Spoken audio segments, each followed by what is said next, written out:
1993 World Trade Center bombing.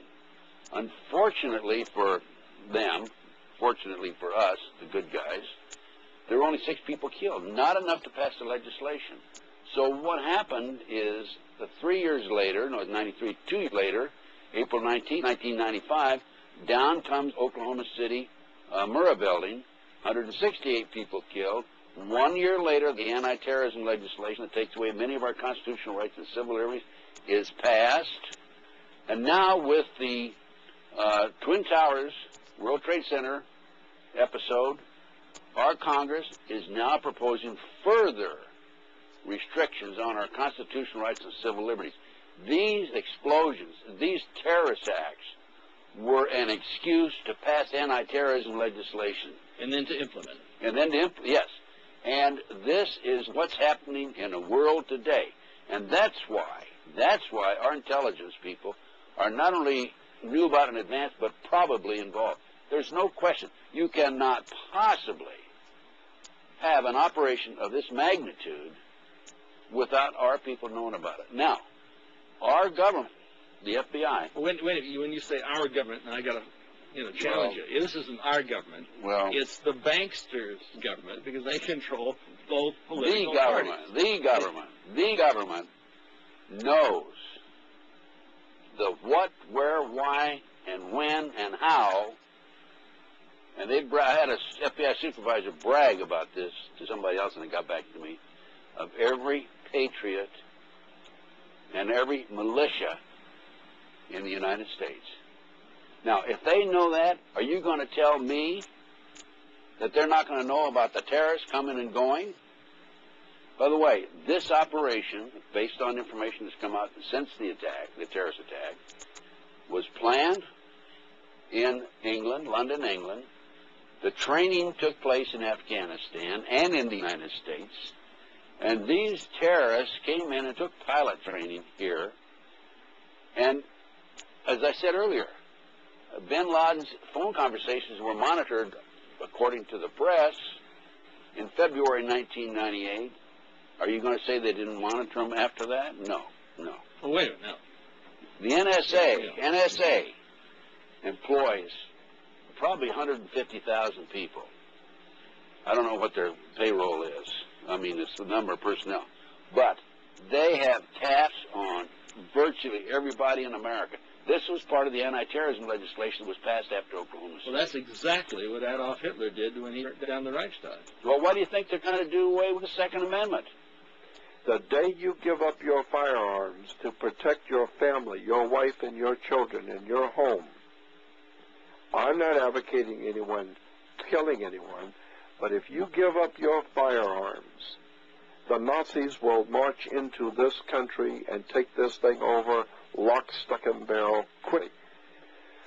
The only thing that has kept America free, I believe, is that these people at the top, the Nazis and the fascists who have been waiting to destroy our country, the only reason they haven't made their move is because the guns in America represent the largest single armed camp on the earth as Americans.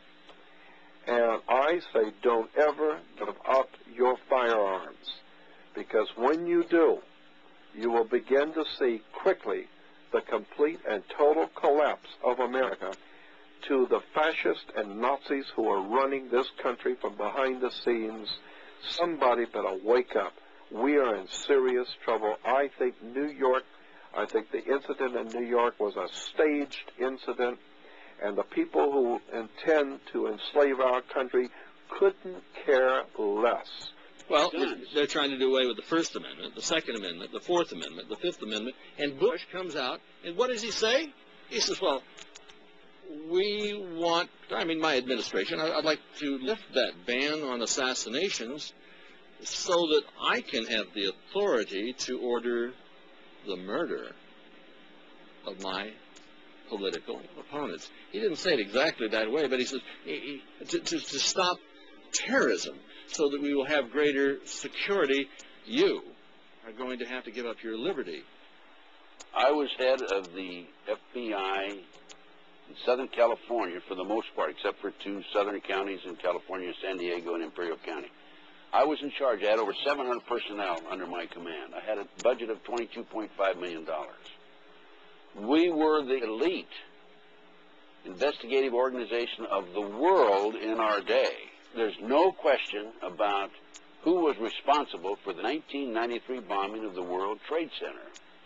Through their informant, Salam, the FBI informant Salam, they had control of whether or not to place a dummy bomb or a real bomb there. They placed a real bomb, and the reason they did was to pass the anti-terrorism legislation. There were only 6 people killed, not enough to pass the legislation. Now, by the way, the reason there were only 6 people killed is because the car bomb would be placed by a support beam of some sort, a pillar or post, and there was another car illegally parked there, so they couldn't put the bomb exactly where they wanted. Otherwise, that whole Trade Center, the World Trade Center, would have come down at that time. That was their plan. So then, in 1995, we had the Murrah building in Oklahoma City, 168 people killed. Then, a year later, they passed the anti-terrorism legislation. But I'm telling you that the FBI knew about this, they had control of it, and did nothing to stop it.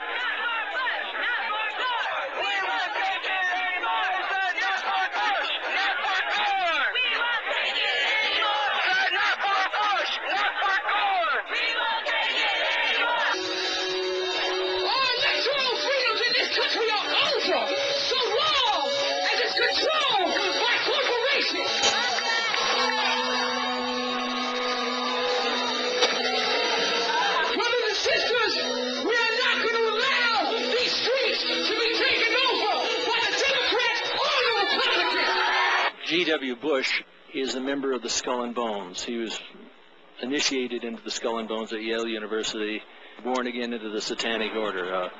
Most of the people in the Republican Party are unaware of this. They're unaware of his associations with the Council on Foreign Relations. There's been a film out called Skulls.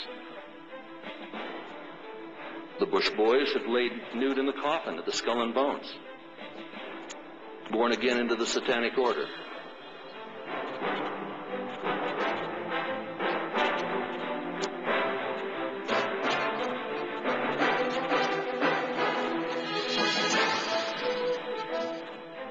Even the History Channel, and doing a television special on Nazism and Adolf Hitler, entitled the program A New World Order. And here we have the magazine on world conflict, and what do we see as Adolf Hitler, and the caption says A New World Order. We have Wall Street and the rise of Hitler. Who financed Hitler? American swastika. What we're talking about here are the people in power in this government are Nazis.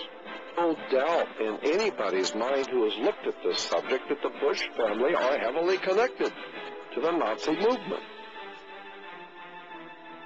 To understand why the Bush family financed both Adolf Hitler's Nazi movement and why they're doing billions of dollars of blood business with the butchers of Beijing, one has to understand the criminal mind and the mentality of the New England Illuminati. Their objective is to rule the world. The Illuminati elite is made up of men of power and prestige. Their symbols, rituals, and idols are satanic. They worship at the base of a 40-foot owl at the Bohemian Grove of Northern California.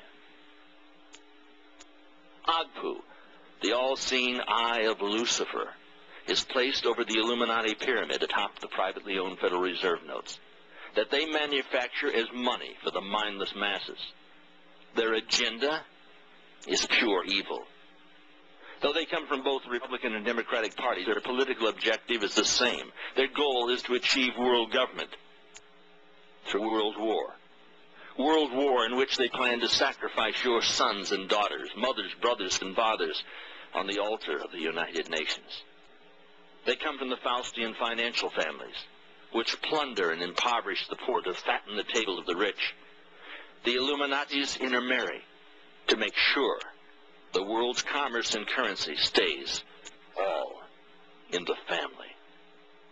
Their managed media has got Americans psychologically set up, suckered waving the flag and ready for war. They've got them thinking that America is under attack.